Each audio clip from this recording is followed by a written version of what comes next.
Hello দর্শক, তো ঈদের পরে আবারও সাপ্তাহিক ছুটিতে চলে আসলাম গ্রামের বাড়িতে।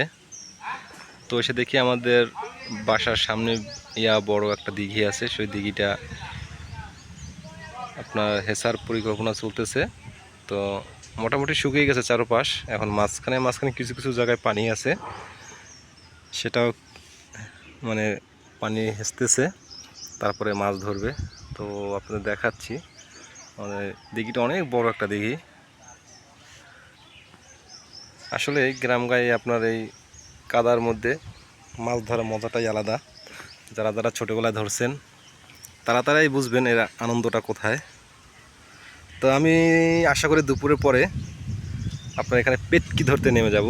আমাদের বরিশালের যারা লোক আছেন তারা অবশ্যই পেটকিটা চিনবেন, পেটকিটা কোন ভাষা। তো এর পরে ভিডিও আমি দেবো আমার দুপুরে মাছ ধরা, পেটকি ধরা। তো দর্শক ধন্যবাদ, সবাই আমার চ্যানেলের সাথেই থাকুন।